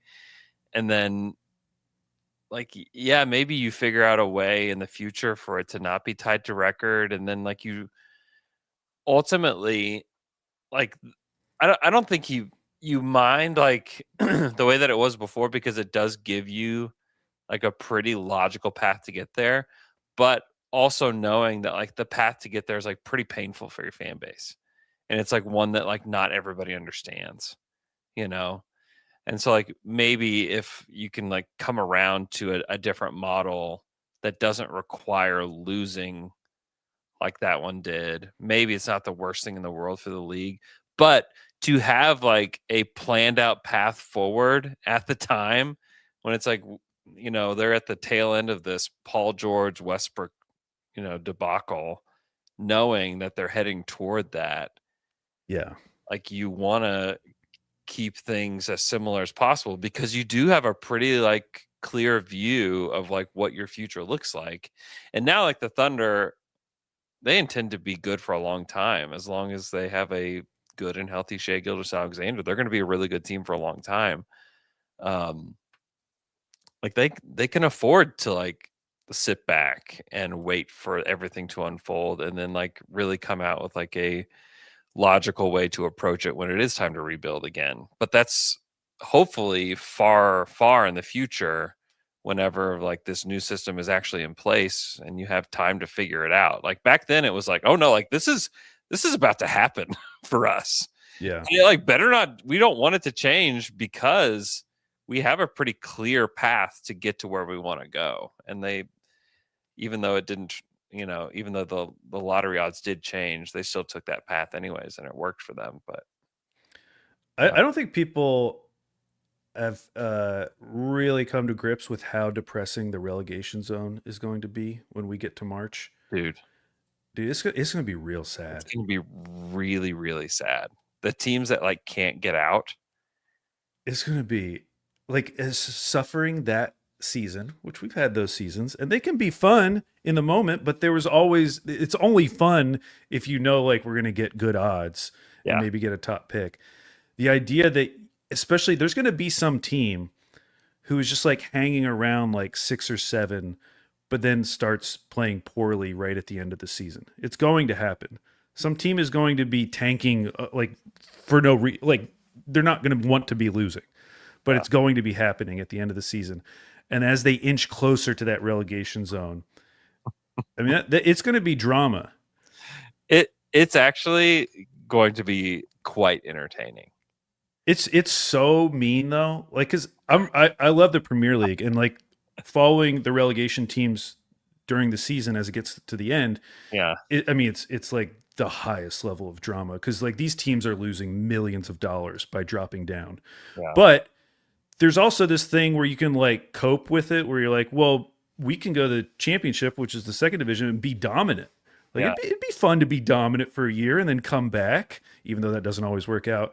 With this, there's like no coping. It's like there's nothing. There's no silver lining to being in the bottom 3 at all. What possibly would the silver lining be?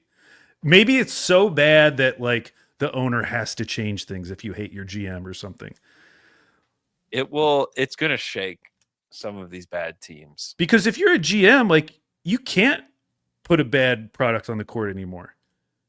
It's like and get away with it. That's the whole idea behind it. And I didn't think there'd be a ton of teams tanking next year anyways. And that means it's going to be extra sad. Like the Nets are just going to be there. Yeah, the Nets have to be there. They're unavoidably there. And what sucks for teams like that have kind of already set this. Well, they don't own do they own their pick next year, or is it going? Oh to yeah, they don't own their pick next year. Never mind. Yeah, they don't. So actually, it's fine. No, it's cool. It just screws Houston. It's even more sad, really. Like that's, yeah, I don't know. It's a good time to have extra picks that aren't yours. But if you are trying to build through the draft, it is a outrageously inconvenient time to be trying to do that. Yeah, it's really hard. It's going to be really hard.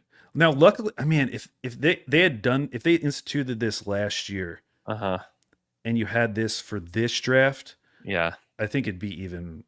I mean, it'd be mass chaos.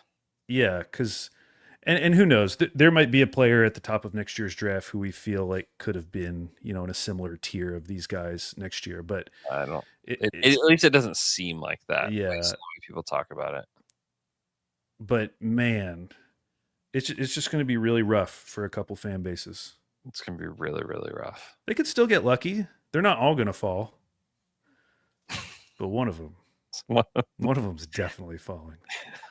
Definitely. Yeah. Anything else? Like really, it's just kind of funny. I mentioned it earlier, but like they still have to figure out like what do all these guys want? What do they want? How much can they spend? There's just a lot to figure out, and the answer is unclear. I would say that like what they're able to spend. Can they bring everybody back? Like I think, Sam said he wouldn't rule that out, but I don't think it's certain that they could either. I just think like everything is up in the air. That's why I think he talked about all these decisions going further and further into the summer being that could be the reality of where they're at, is that they have a ton to figure out this summer. A lot of it, I mean, it all starts with like the owners and like what do they want to do? How do they want to do it? And then it goes on to like Isaiah Hartenstein to me is like number one. Like what do we do here? They do have a lot to figure out in the next. I mean, the draft is in what, 13 days? Yeah, and I mean we've talked about Dort a ton, but the potential for Dort into cap space deals. I mean that there's a timeline on that. Yeah, there's a timeline on all of it. Like they have a lot to figure out. And like let's say that there are two guys at 12 and 17 that they love And Presti talked about just like holding their draft rights and then like trying to figure it out later. It could look, by the time that we get 2 weeks from now, which 2 weeks from now is the second round of the draft, like it could look kind of messy, in 2 weeks from now. It could look a little bit messy as to like wait, what? Like where are they going? What's happening here? Because there's just a lot to sort out for them. Like the good thing for the Thunder is like a lot to sort out is like the fringes of the roster. It's not like we're not talking about their top 3 guys or even their top 4 guys, which I would include AJ Mitchell in that. Like they don't have to sort out those guys, but they do have to figure out role players. They do have to figure out the draft and what they're going to do with all these guys. And if they do select one guy, then that means one guy has to go. If they select 2 guys and they intend to bring them in, that means that 2 guys got to go. And they don't like, who is that? How did they decide that? I think that is all TBD at this point. Yeah, I mean they could go into next year where they could have 6 players, 6 of their 15 with like under 3 years of experience. Yeah. Because McCain, AJ, Mhm. Topic, Sorber, and then if they took 2 rookies. Yeah. I could see mean, that happening. They could take 3. I mean, if they do take someone at 37, my guess is that they try to get that guy on a 2-way. Yeah. And that could be a guy that like is, I don't know. They picked guys a ton of guys in that range that have worked out. Like that's been a really good part of the draft for the Thunder. They've done really, really well there. Yeah, I'm trying to balance, my excitement of the shiny box that I don't know what's in it versus like knowing this team is going to win 60 games next year if they just run it back. Yeah. Pretty confident in that. And if they get like any kind of health luck. Yeah. Like if they're just the 12th most injured team, what does that look like? Yeah, that was another thing he touched on a lot, was just that like they just didn't play together. Yeah. And like they brought in McCain, which was great, but there was also a part of that kind of like even screwed even more with like their continuity, because like they didn't really have any of this the past season, and they had like the number 1 overall seed. That's what I think people need to like. It's hard for people to wrap their minds around everything that happened this past season. I think Sam did like a good job trying to like illustrate that through everything. And if you haven't listened to it, you can listen to it on the podcast feed on Spotify or Apple or wherever you listen. Then it's also on YouTube too.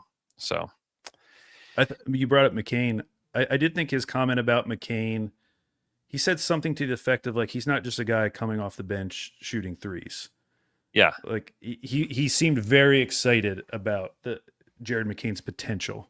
Yep. To be something much more than that. And we already saw that he was much more than that. Mm-hmm. But we also recognize that like his movement shooting and just him coming off the bench and bringing that is a huge asset to this team. But clearly there's a lot more there that's untapped, or at least is just beginning to be tapped. Yeah. And for him to have his like first healthy summer as a pro. Yeah. To have a training camp with the Thunder. I think it's going to be awesome. I think it's going to be really cool to see how he grows. And like Sam talked a lot about too, like there's so much more. Like when we think about this team, like progressing, we think about like who they can take in the draft and like maybe they make a trade, like who knows, but like the real like gains that will happen are like still like the overlapping primes of Chet, J-Dub, and Shea like actually happening. And then them hopefully playing a lot together this next year, which has not happened really. When you think about like what Chet went through the year before with his hip, and you think about everything that J-Dub went through this past year, like those 3 haven't played together a ton.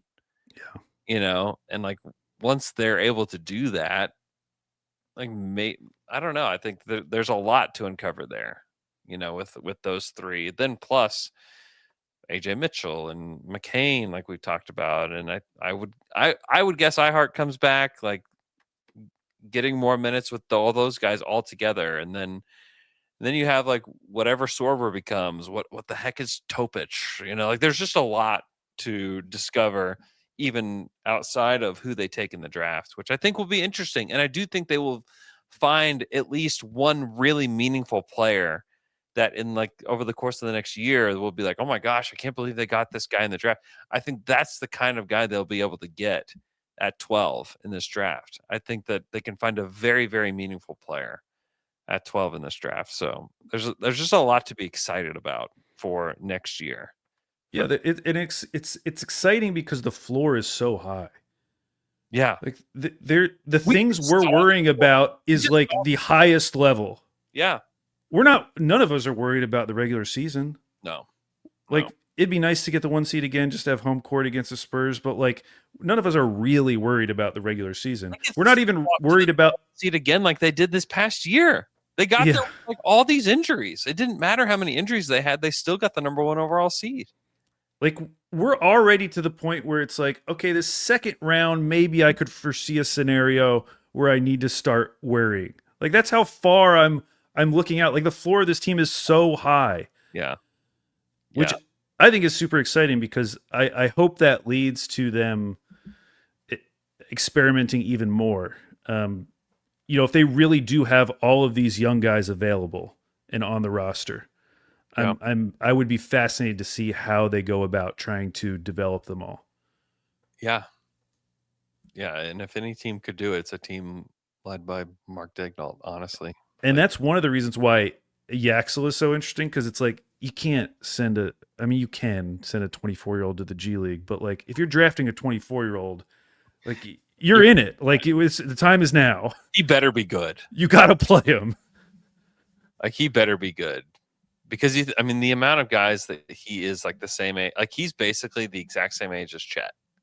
Like I think they're just like a few weeks apart as far as age goes. And then he's older than AJ. He's older than Jay Will. He's older than older than Kaysen by almost 2 years. He's older than McCain by almost 3 years. He's older than Topic by almost 4 years. Like it's just, he better be able to play. If that's indeed who they take. Chet's 4 months older.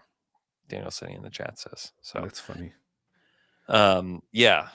So I don't know what they think about Yaxel. It's the evaluation for Yaxel in my mind is all about personality. And like Sam talked about too, and I love this, that he talked about like basically just how much he loves this team and this organization.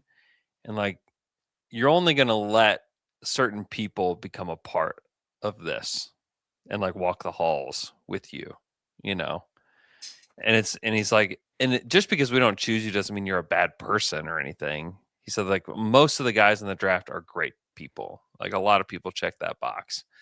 But like what he's looking for is not only like the kind of person you are, but like, are you part of the evaluation? I thought it was really interesting. Is like, are you able to grow and become like a better player in this environment in the kind of role that you'll have with this team is kind of like the gist of what he was trying to say.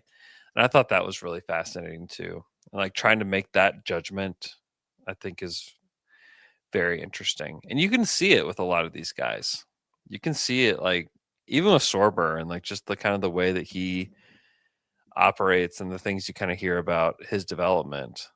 Like, it's like, oh, okay, yeah, I can see why they chose him. Like, I can see why he fits this. And it'll be really fascinating to see, like, who those guys are in this draft. And I cannot claim to know who those guys are, like, at all at this point. I just know that I like a lot of guys that could go in, like, the 12 to 17 range. And I think that there are, to me, there's, like, very few instances that I'd be, like, super disappointed walking away from the draft.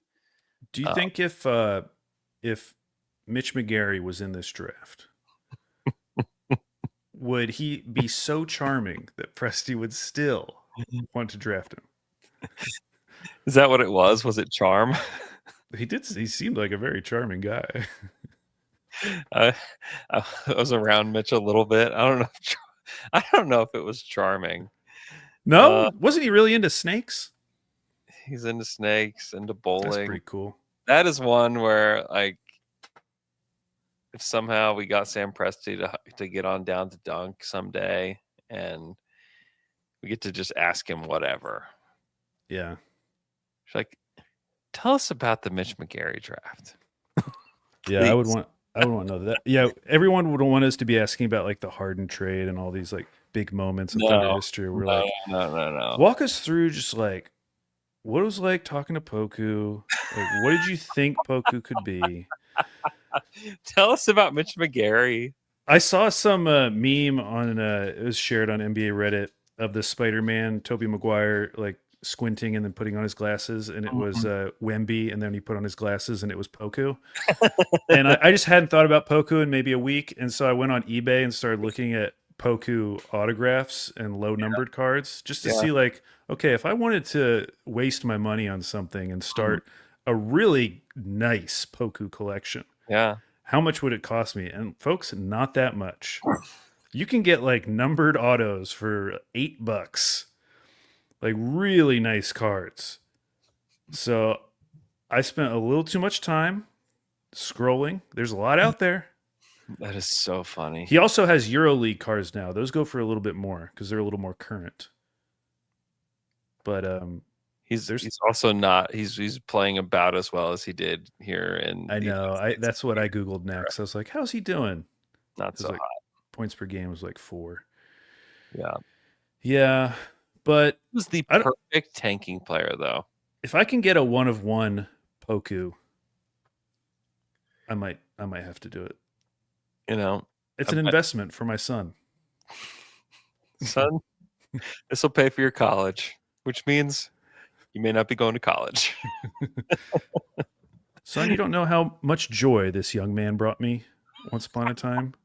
Remember how pumped we were when they took him?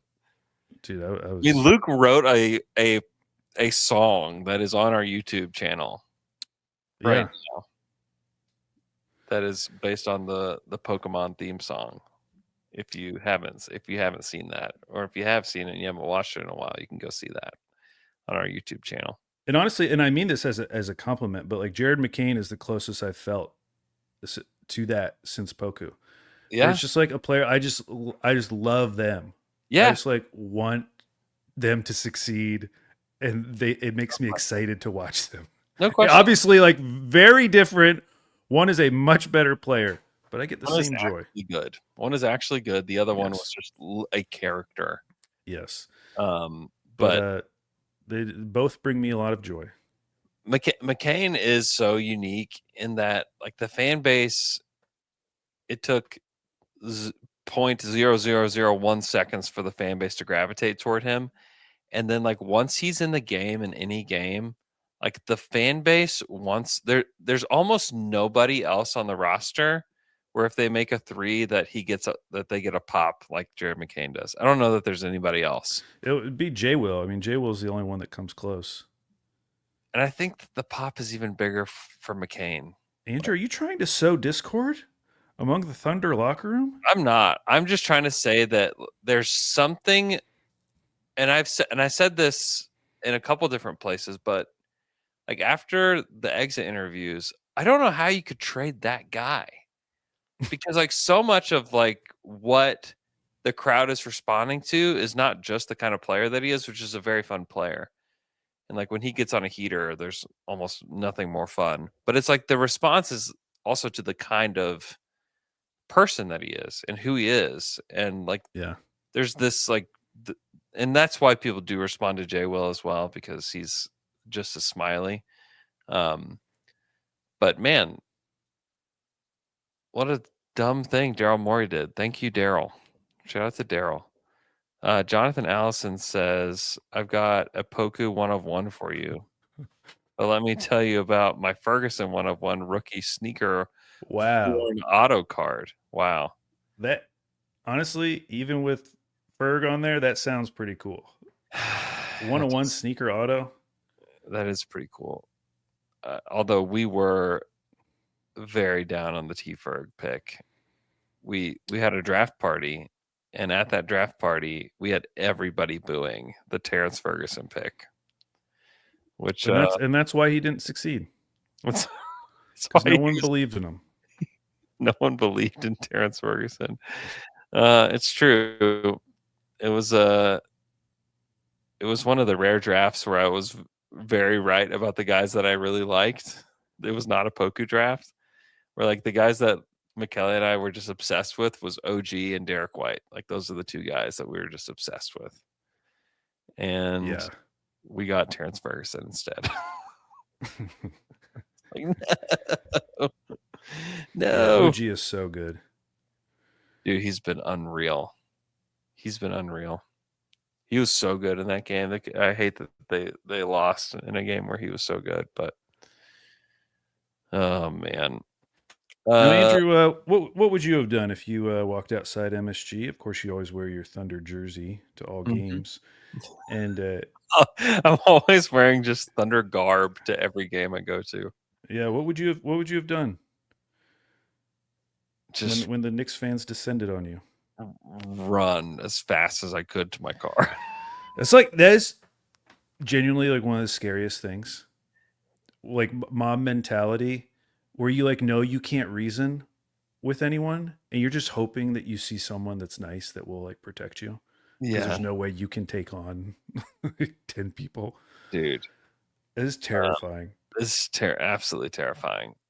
Absolutely terrifying. What a bizarre place to be. And I'll say, like, in San Antonio, because I went to Game 4 in San Antonio. Not nowhere near vibes like that. Everybody was like outrageously cordial in San Antonio.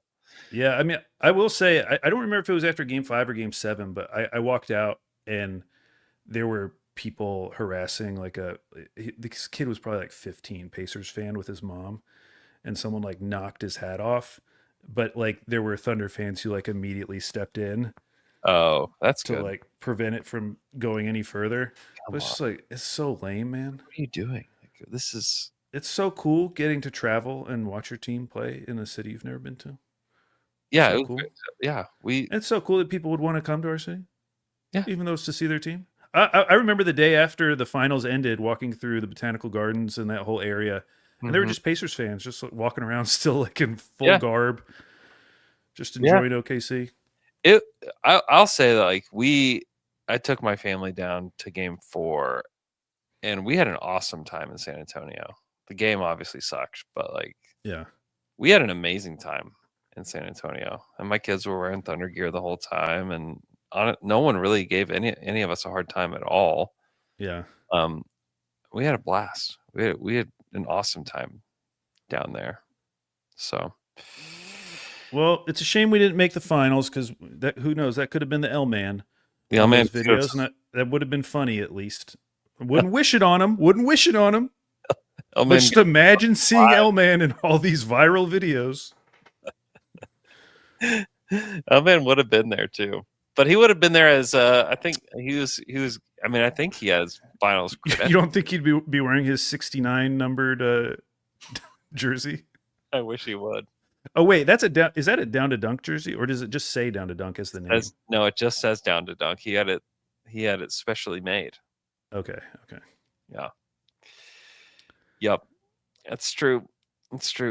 All right.